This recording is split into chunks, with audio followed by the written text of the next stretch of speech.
wanasapoti siasa, wengine wanasapoti mpira. Mungu na mtume hakuna anayewasapoti.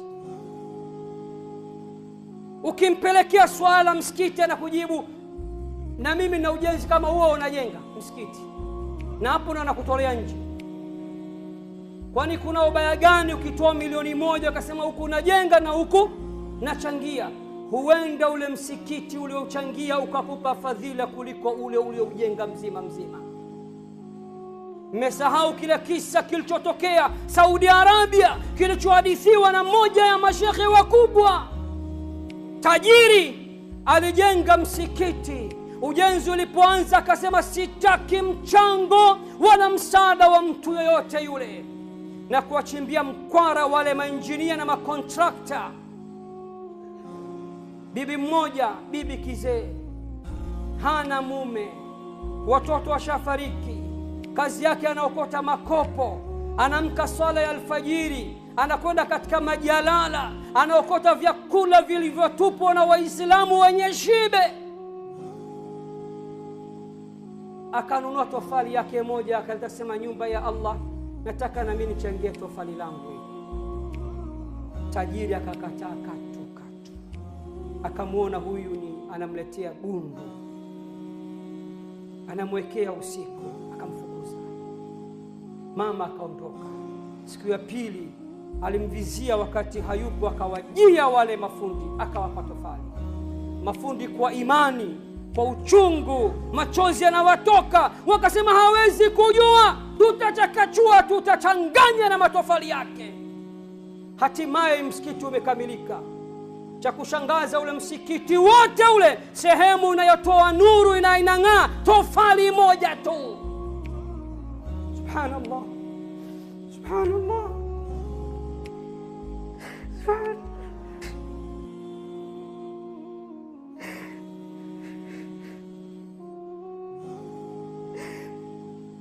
Msikiti mzima Allah hajampokelea. Matofali yake yote hayana maana mbele ya Allah. Vingine kajenga kwa sifa na ria. Allah anajua nia yake. Anashangaa, anasema, ili tofali mbona lina shaini, linatoa nuru, linang'aa. Anawaita wajenzi wanasema, tuye radhi sana bosi, yule mama alitung'ang'ania sana na akatufuatilia sana na akatusumbua sana.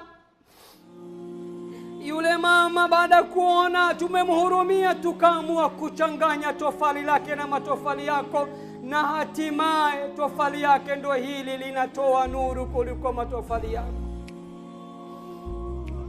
Mashekhe wakamwambia yule bwana, takasa nia yako, rudi kwa Mola wako. Hatujui nia yako ya kujenga, kipato chako cha kujengea, pengine nia na azma na uchamungu wa mama huyu. Allah anakuonyesha ya kuwa kuchangia katika dini yake si lazima utoe kikubwa sana, kidogo tu, katofali tu kanang'aa kuliko matofali yote.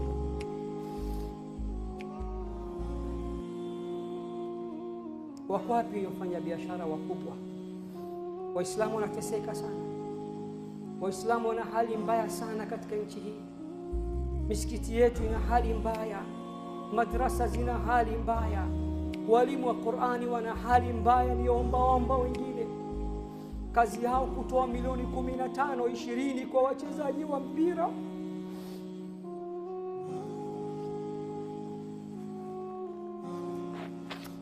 Na wakitoa kwa walimu wanatoa 100,000.